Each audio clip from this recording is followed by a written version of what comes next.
It's true. Bamboo bedding is dreamy to sleep on. That's why Quince aptly named their Bamboo Dream Quilt Set. Coming in 12 colors, you're absolutely going to love this quilt and 2 shams set.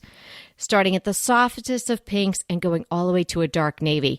It's going to be perfect for anyone's room. Your own, your guest rooms, your kids' rooms, maybe even back to the dorm bedding. Quince has everything you need to elevate your space, from bedding to soft organic towels, airy curtains, and premium kitchen tools designed for everyday use. And of course, as you know, Quince has gorgeous cashmere and other wardrobe essentials. And the best part, Quince's products are half the cost of similar brands.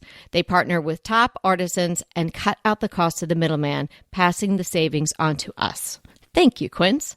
And they only work with factories that use safe, ethical, and responsible manufacturing practices, so you can feel good about your purchases from Quince. Elevate your space with home essentials from Quince. Go to quince.com/DTT for free shipping on your order and 365-day returns. That's Quince, QUINCE.com/DTT to get free shipping and 365-day returns. Quince.com/DTT.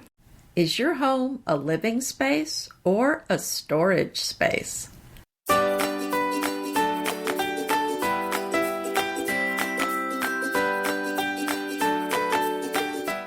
Hi, I'm Anita Joyce, and this is Decorating Tips and Tricks. Today we're talking about small space living solutions. And I love this idea, Kelly. This came from a listener, and I think it's such a wonderful idea for us to talk about. Yeah, I think she even mentioned something about RV or real tiny house. So we're going to delve into a lot of different tips and solutions for you today, whether you're in a quote unquote regular size house, but you just need to find some great storage. There's storage hidden everywhere, possibilities anyway. And certainly if you're in a really small space, or traveling in some sort of vehicle where you really need to optimize the space. I thought we might want to talk about, for a few minutes here at the beginning, why you might want to move into a small house, a tiny house, just something that's much smaller than you have now. Maybe even kind of a massive downsizing. And the idea is about simplifying your life so that you can spend time on your favorite things.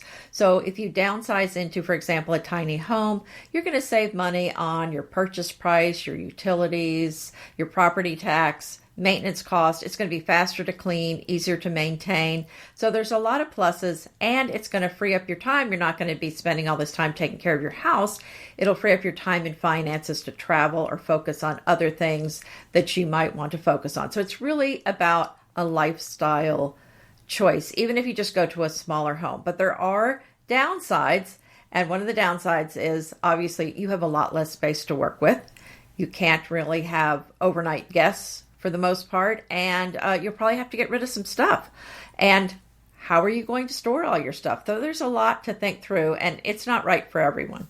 Sounded pretty good. The downsides didn't seem to sound that bad. I was just thinking, how am I going to fit 4 dogs? But they're all small, so maybe I can do it.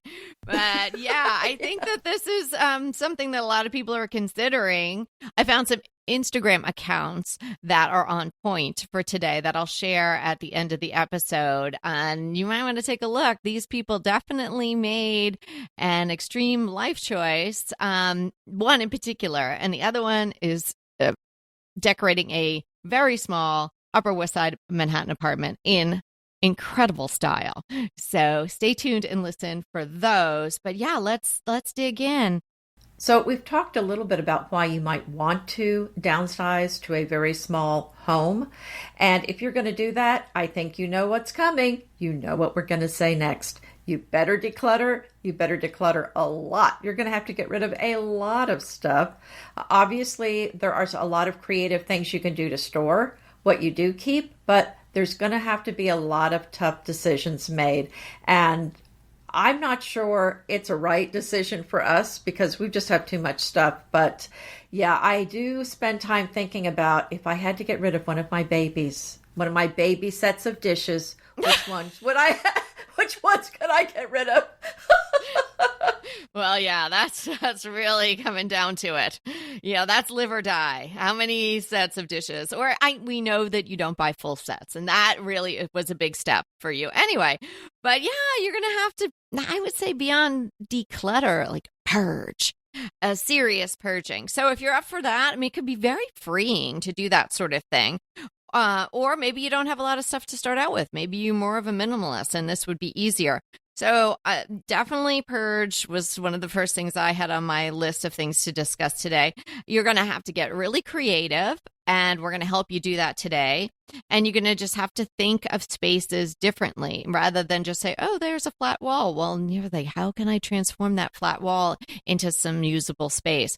I approached this episode focusing more on finding storage and how to create storage areas and types of furnishings to select that can give you more flexibility and storage. And I'm thinking Anita might have taken a little bit of a different approach. So we're going to cover a lot of this today. That's right. So I kind of covered not only how you might want to adjust the way you store things, but also how you might adjust your lifestyle to living in a smaller space. So the next thing I had to mention is to get rid of single-use appliances as much as possible and go with multi-use appliances. I have a Breville Blueser, for example. It's a juicer and a blender, so it does multifunction. Before that, I had a blender food processor, and it had two different attachments that went on the same base. So I think as much as you can combine, that's the way to go. I know I also have a microwave that's also a convection oven. So that's something else to think about. So if you can just think about these appliances, obviously a toaster, that's probably not going to be combined with something else, but maybe you don't want a toaster. Maybe you don't use it that much and you could just put your bread in the oven. There you go. I'm going to kind of move around on my list a little bit. So I'll be pulling out things that are kind of dovetailing with what you're talking about in the lifestyle version. And I'll come up with hopefully have a storage solution for that particular area. So you started with these appliances. So we're kind of thinking kitchen area. In the kitchen, there's a lot of space that might not be being used to its full potential. And one of those spaces, particularly if you're in a really small home, their kitchen's going to be small and you're asking a lot of that space in general, choose a sink where you can get a cutting board that goes right over the top. That's going to extend your surface area a lot. Think about the size of the sink compared to the run of your counter. It might be taking up at least a third, maybe even half. So I found a sink that comes with a cutting board. It's on the build.com site, so it's probably on other sites as well. And I will link that in the show notes. I think that could be very useful, even if you're not in a super small space, because when you're not running the water or doing the dishes, that is just sort of an empty space that could be used in a better way. And of course, you could do something custom that would go over an existing sink, but it's just an idea. It's something to think about. You want to be approaching your home with sort of an open mind. And as I mentioned before, you're looking at a flat wall. Well, you got to think about how that flat wall can work for you. So thinking about that flat wall, moving on from the sink, my pantry door in my kitchen, well, everybody thinks it's super cool. It is kind of cool. It's sort of a jib door, and a jib door is a door that you don't really think is a door. It's built into the wall, and you can press it, and you can think about it, and it's maybe a Agatha Christie or something like that. Someone would lean against a bookcase, and all of a sudden it would turn, and they'd be in some other space. Okay, so my pantry door, and this was created by Dean Price, the former owner of my home. It's not a flat door. It's a door to the basement, but he made it into a pantry. So it could have just been a flat door that went down the spiral staircase to the basement, and then you would have this flat door in the kitchen, not really doing anything for you. So he created an actual cabinet, and we call it the pantry, as the door. So if you can imagine it's maybe about, 12 to maybe 14 inches in depth. And it's two large doors, sort of, I wouldn't say all the way to the ceiling, but it's They're tall, and then they open. So that is also the door. You press on it, and the whole cabinet opens, and then you can go down the stairs to the basement. And then you push it closed, and it is on a very simple sort of a latch that just kind of goes into each other, and it holds it. And then you can open the pantry doors, and I've got all sorts of stuff in there. That's where we have our protein powder and our pasta, and it's fabulous use of space. How did I not know about this before? Have I just missed this? Have you been talking about it? I don't know if I ever talked about it. It's on some of my videos, but it's when someone comes into the house and for whatever reason, if they're in the kitchen and I need to go downstairs and I press it, everyone's like, oh. Yeah, it's a conversation piece too, but it's really useful. What a great idea. I love that. Hey, we'll be right back with the rest of the show, but keep listening so we can continue bringing you DTT. I can't stop using dupe.com. This is an amazing website, service, best friend. I absolutely love it. So you find something that you really want and it's too expensive. It's a budget buster. Then you use dupe.com and you can find almost the exact thing or very similar products for much less. So I was crushing on this incredibly gorgeous coffee table. I had it in my mind. I had it in my Pinterest boards. I had it everywhere, but I just didn't have it in my house because it was too expensive. When I learned about dupe.com, that was the first product that I tested. And boy, did I find some amazing dupes. And I purchased one. So the original was almost $3,000. And Dupe showed me many choices, all the way down to under $200. Now, you may think something this extraordinary is hard to use, but it's so easy. Just type dupe.com / before any product URL in your browser, and boom, it instantly finds you less expensive alternatives. They even have an app and a browser extension you can download. No account required, no sign up required. It's completely free. That's completely free, free to use. Stop wasting your money on brand names and start saving with dupe.com today. What about multiple use furniture? Instead of using just single use furniture, just like the appliances that we talked about, how about using furniture that has more than one use? So instead of having a side table somewhere, you would use a chest instead so that you can get that storage underneath the countertop or the top of the piece of furniture. It's not just a table. You're going to need all those drawers underneath. That makes a lot of sense. There's also things you can do like Murphy beds where the bed folds up into the wall. You can also use a day bed that you can use as a sofa or a bed. The other idea would be to go with a sleeper sofa. And I'm sure you've also seen those tables. I think they have them at IKEA that fold up into the wall where it's a desk or table, but then it folds up when it's not in use. And these are the sorts of things that you see in RVs. But if you had a small space, this is definitely something that you can use. In fact, one of the houses that we looked at that was pretty small actually had a Murphy bed. And I just love that idea. I love it. Yeah, that's a very common thing. And if you ever lived in an apartment in New York City, lots of times they have Murphy beds because, it's a studio. And so it flops back into the wall and then comes down, but then you have living space under it. That's a great multi-purpose type of furniture. Nesting tables, which we love for all sorts of reasons, or at least I really, really love nesting tables. We talk about those often. And one of the really great options, if you do like antiques, but you could find this probably in a newer piece as well, is a drop leaf table. Oh, they're I love terrific. Those. Right. So in line with the IKEA table that Anita mentioned that I think has some sort of hinge on it and maybe a like a gate leg that comes down and then you can make it go flat to the wall. This is an actual older piece of furniture that just has a drop leaf on. Sometimes it's both sides. Oftentimes, I think it's both sides. So then you can have it closer to the wall. It could be more like a small console or entry table, but then you could pop it up and then all of a sudden you can have dinner at it. Yeah, I love the idea. And what about vertical storage? So you're going to be going up instead of out because you don't probably have a lot of floor space. So you need something with a very small footprint.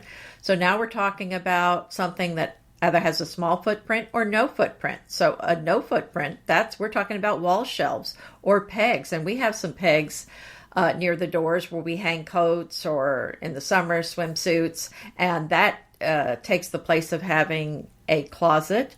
But also you can use a lot of bookcases and make them go all the way up to the ceiling, and then you can get a lot of storage there. So just depending on the space, how much depth you have available to you, that's certainly something that you can do as well.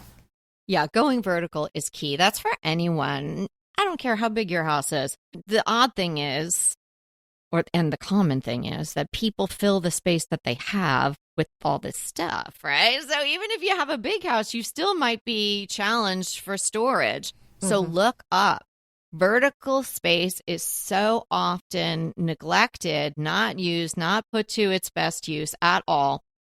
Even in your own closet, start there. Go in your clothes closet and say, why do the shelves stop here? Why is there not another shelf up here? You can get yourself a footstool and have it in there. I have a footstool from IKEA. It's a cute little stool. And it's not really like a step stool. It's an actual stool that you could sit on. I drag that thing up and down my small closet, and I'm going up. I'm getting a handbag and coming down. Maybe sweaters are up there that I don't use that much.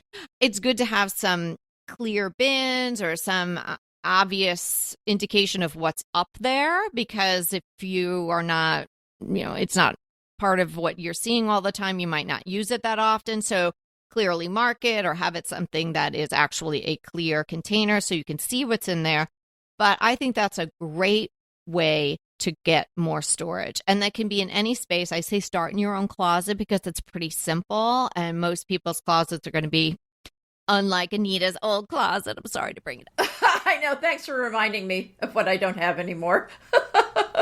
So if you can think about creative ways to utilize the space that already exists in your closet or elsewhere in your home, that is a wonderful way to grab more storage space. You're right. A lot of closets aren't maximizing the use of the space. So maybe they just have one shelf, and then you have a lot of space above that shelf where you could put an additional shelf or stack bins. Another thing to adjust to if you've got a very small living space is you might get bored being in that space all the time. And I have a friend who moved from a traditional house into basically a barndominium, which is basically a barn, and they just have a very small apartment that they live in that really doesn't have windows. So, and it's kind of a temporary thing. They're trying to decide what they're going to do, because they're thinking about maybe living in their RV and some other ideas because they want to travel. So that's why they're kind of in an in-between situation. But the bottom line is they don't like staying in that little apartment all the time because there's no windows and it's a small space. So they have begun to live outside a lot, and they have a lot of covered areas to be outside. But she said they're just outside all the time.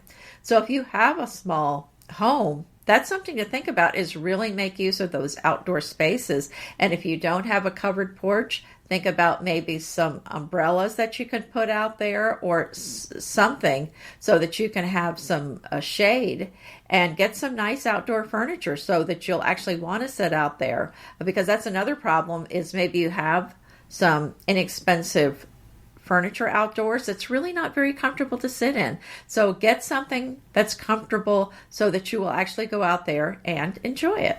Outdoor living is great. I'm a little worried about the people with no windows, but we'll have to talk about that later. Okay. I've tried. Yeah, we've been talking about that as well. So, okay. But I think she's thinking, well, they're going to move and then it's not worth the money. And I'm like, it's worth it. Trust me. Yeah, that's a little worrisome. So hopefully wherever your little space or potential tiny home is, it has some nice windows so you're getting some natural light in there. Go into the studs.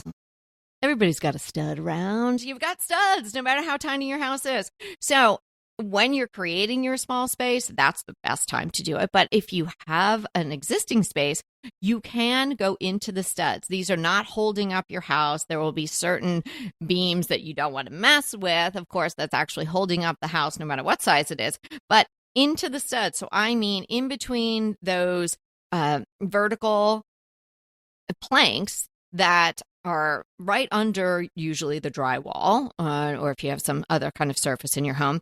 So you can find those. You can open up an area of the drywall, and then you can, you could drywall it again, but you're taking up some inches. You could just frame it out so the drywall that you cut is not rough, right? You could do it with some simple molding and come around, and then you put little shelves in between. So you're doing in between your vertical studs, and then you're going with some horizontal shelves.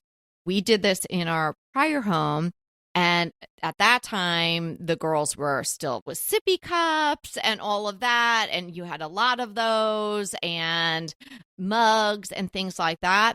So I created that type of space next to my refrigerator. The refrigerator was built in, so it had a partial wall coming down. But instead of just closing that up, I said, let's go into the studs and let's put a door on it. So it was very narrow shelves, maybe 5 inches. So you want to measure, what do you want to put in there if you're going to create this?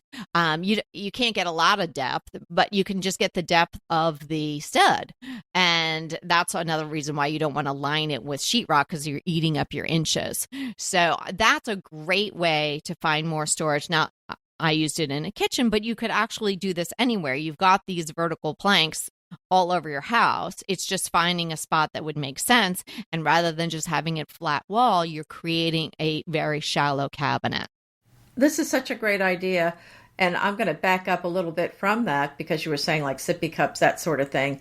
And how many water bottles, how many sippy cups do you have? Because probably too many. Although I had to fight my family almost literally hand-to-hand combat to get rid of all those extra bottles, but we didn't need them all. In fact, I finally threw out like a burger flipper the other day that just looked so ratty. And of course, the next day, it was like, where is the flipper? And I'm like, there's 3 others. Why do you need the one that was falling apart? That's the one I used. Well, not anymore.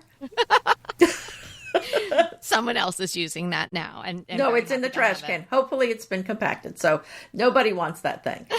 But anyway, back to what you were saying, though, about natural light. I feel like this is very important. And you just mentioned it, too, how that kind of disturbed you, that this place didn't really have any windows. Well, there was really just one in the door. So that is something that you need to think about. If the smaller your space is, the even more important it is to have this natural light, have windows. Because if you don't have enough windows, you don't have big enough windows, it is going to feel so claustrophobic. And if you're in a small place, it's even worse. So I would definitely make sure you've got lots of windows, and that natural light, it does something to your sense of well-being. The doctors have now, they're really saying, the research is showing that natural light is full wavelength light. It's got all the colors in it, and it's very important for you. And a lot of the indoor light now is almost all LED, which is all from the blue family, and that is not good for your body. So that the windows are very important for your health.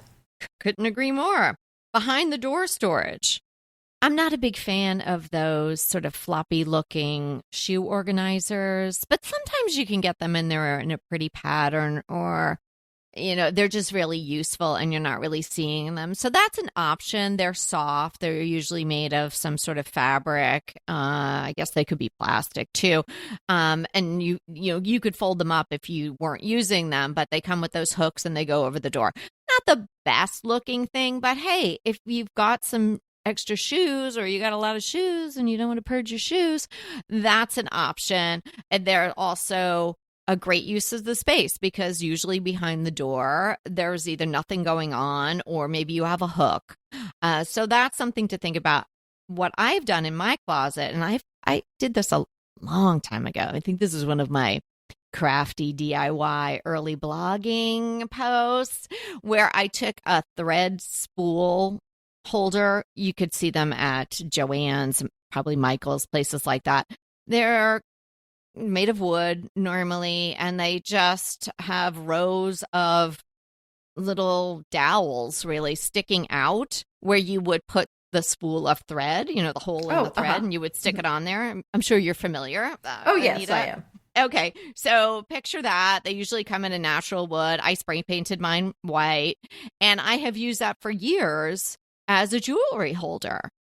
Oh, I'm great not going to idea. I'm not going to put any, my real good stuff right out there on display, or, it's where it could be swinging in the door. But mostly, Well, costume apparently those jewelry. lock spaces don't work either. So, Yes, absolutely. So we know that now. But it's great for costume jewelry, and particularly if you have long necklaces, because they're hard to keep flat, because somehow you walk away and they tangle themselves up with the other ones. I don't know what's true. going on in there. I know. But as soon as you walk out of the room, they're up to that.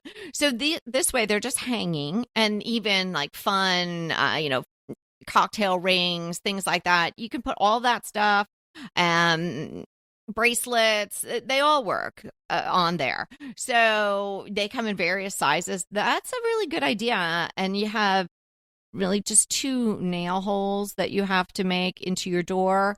And it's not a very heavy item, so you don't have to use a gigantically long nail. So if you're okay with doing that, if you have wooden doors and you can do that, it's a great solution. They also have a stand, because I guess people would use them in their sewing room and it might sit on a flat surface. So if you had space for that, which you might not have in a small area. So I think on the wall for today's topic is a better placement. But if you liked that idea, if you didn't want to hang it on a door or on a wall, then you could prop it up on a counter.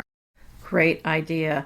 And one of my favorite things to use to organize things are those bins that they sell at IKEA that are kind of open on the front, kind of lower on the front than they are on the sides. They look like they belong in a hardware store where you might have a bunch of screws and things and bolts in them.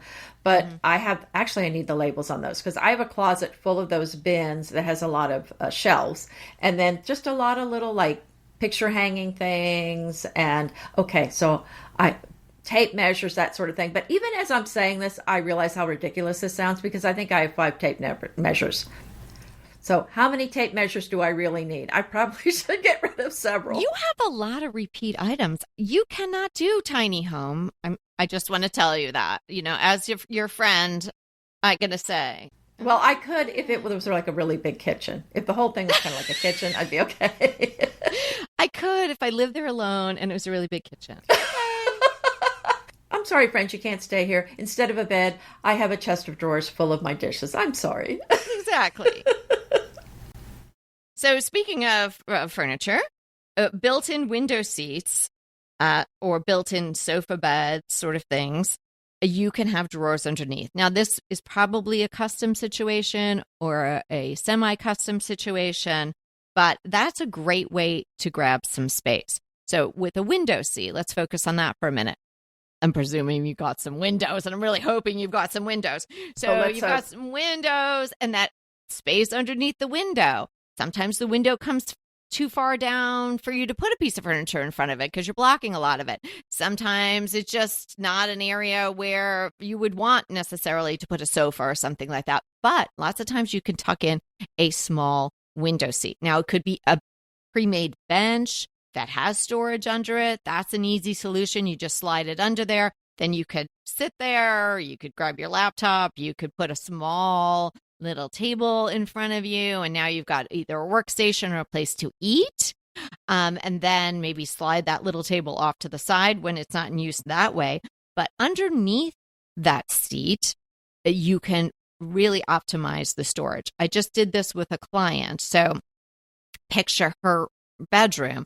She had those IKEA glass front cabinets / closets, and she had about 6 of those running next to each other, and got tired of being able to see through the glass and wanted something a little bit more custom to work with the various pieces of clothing and things that she had. So we had my carpenter create this beautiful run of very tall cabinetries, but then there was a window in an odd placement in the room, like off to the right.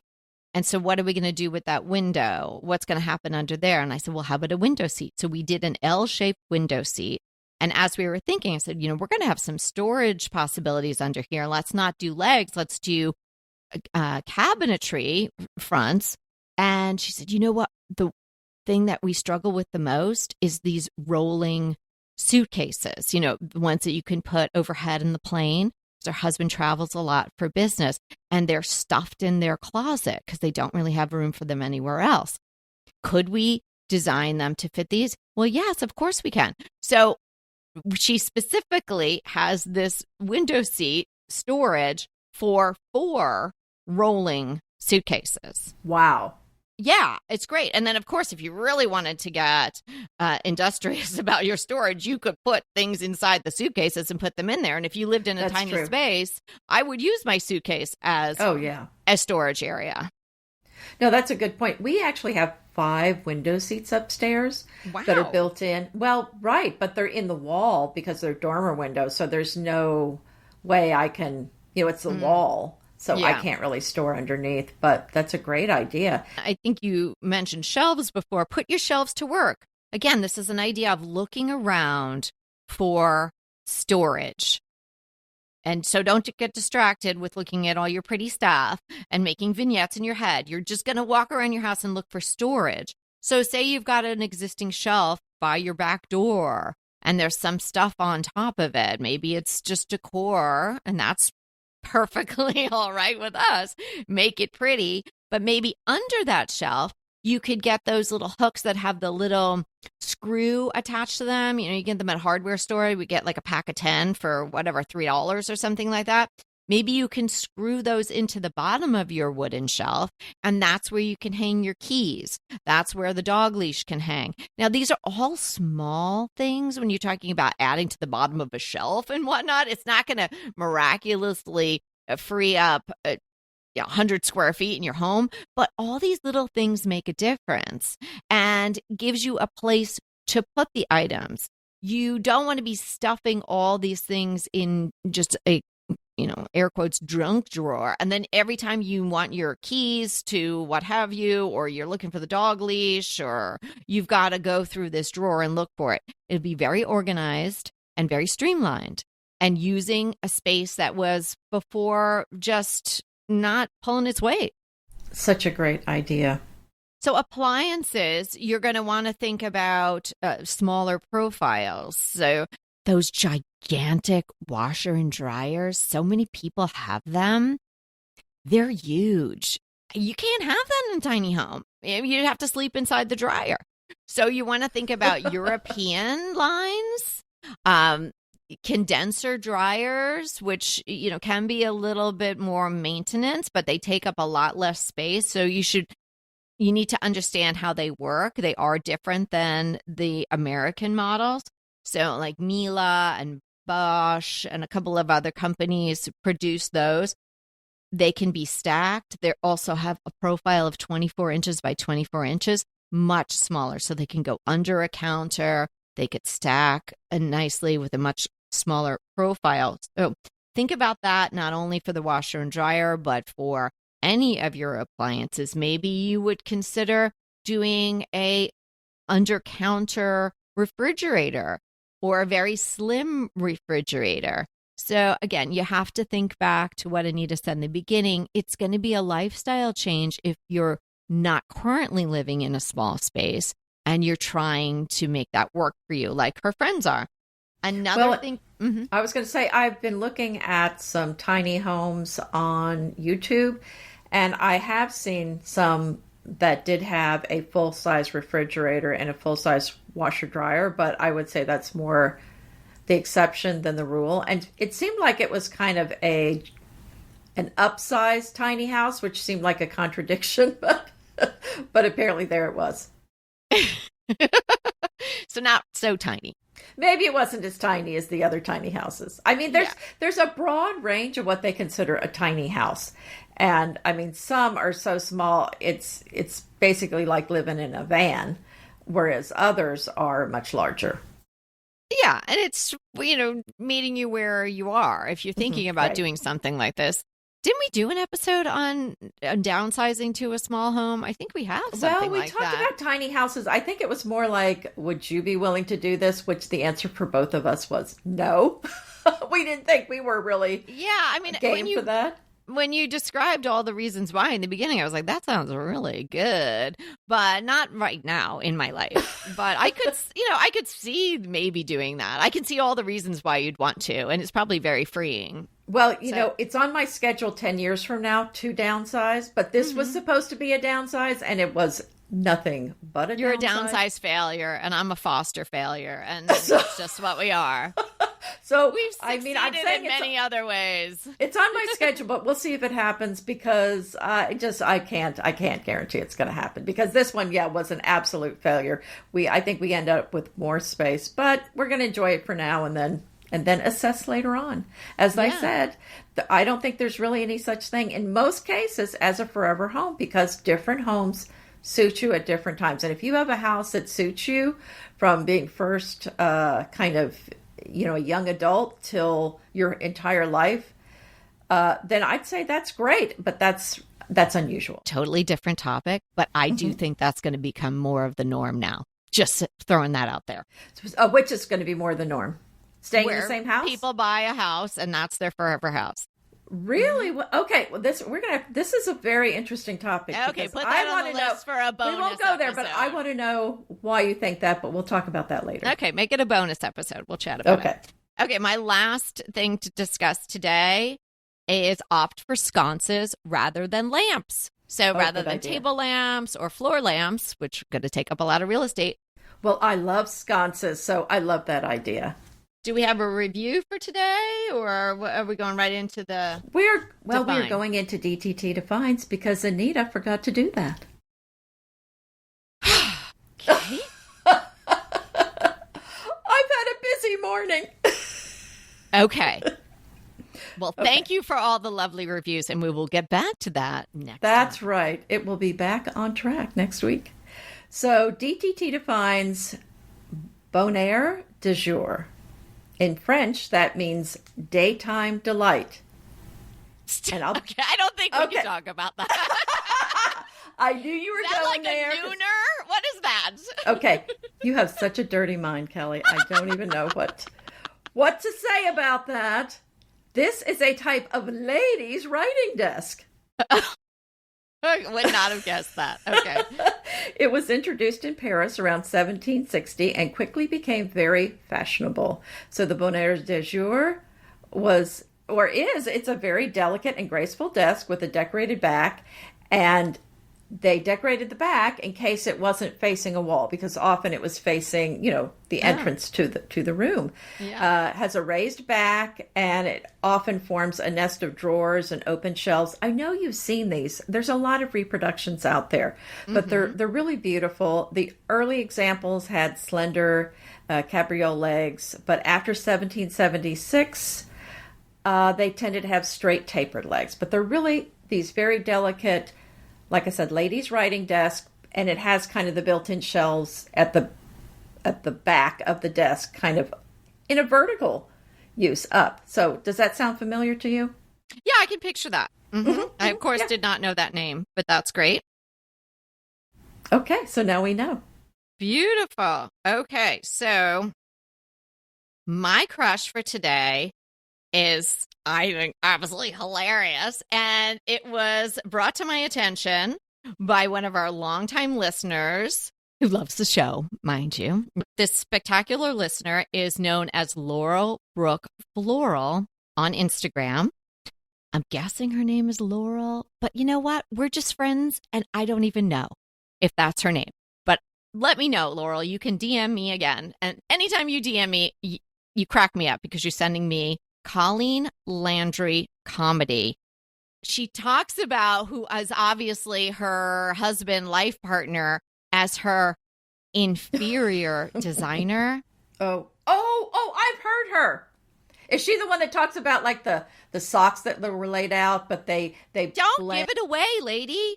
Okay, so I'm going to share a little bit of Colleen Landry today. I'm hoping that this will record nicely. Of course, check with Colleen to make sure it's okay. But you should all follow her if you're on Instagram, because she cracks me up. After Laurel Brook Floral, who does beautiful florals for people in New Jersey and Pennsylvania if you're in the need, sent this to me. I then sent it out to 50 close friends because it's very funny. She's very funny. interior designer put all the elements of design together like he's done for me today. He had some toast and he's left behind some beautiful crumbs that add texture to the space. I really like the dark ones, and I wish he had more of those because they really pop off the white counter. I also really like how he oriented the toaster. I usually tuck it in here against the wall, but he's gone ahead and left it at an angle to create a focal point, which I'm always talking about. Oh boy. I love it. And the sense of fun that is often missing from homes I crave. And he has brought that with this installment. Look how he's left this knife just precariously perched over the sink. I think he's testing the laws of gravity, and gravity didn't win because if it did, it would have gone into the sink where I would wash it. But if that were the case, where would the fun be? Oh my God, could you hear all of that? It's so funny. Oh my I gosh. did. She is hilarious. Oh my goodness. So cute. Her interior designer. And she goes on and on, all these different things in her home, but definitely fun. And thank you, Laurel Brooke. Laurel, yeah, you made my day. I love getting a laugh. So I appreciate you sharing that with me. What's your crush, Anita? Well, my crush is a new set of, okay, I know I'm going to be. Okay, how can you even have that crush today when we're telling people you might want to try a tiny home? You can't have this in a tiny home. So forget it. But they're grapefruit spoons. They're grapefruit plates? Grapefruit spoons, not plates. Oh, spoons. Maybe you could have one in your tiny home. Yeah, so I got some new ones. Well, the ones we had weren't very You got nice. new ones? How many sets of... But these are much nicer. I mean, and they're not expensive. They're like $5 a spoon, but they're just feel so much better in your hand. And we eat a lot of grapefruit in the winter, and it's got the serrated edges. It really is so much easier to eat the grapefruit. So if you love grapefruit, you're going to need these. If you don't eat grapefruit, you don't need them. And if you're in a small home, forget about it. Well, there's a storage tip. If you don't eat grapefruit, just stop eating grapefruit and you don't need these. And that'll free up so much room. That's exactly right. My dad went on a grapefruit diet. And so there was so much grapefruit in our house. And we had those at that time. I don't know how many my mom had. Maybe she just had the one. But man, he lost a tremendous amount of weight. But I don't think that's a good way to do it. But there was a lot of sawing the grapefruit out of the pith at my house for, I don't know, it seemed like forever. Anyway, I don't recommend any of that.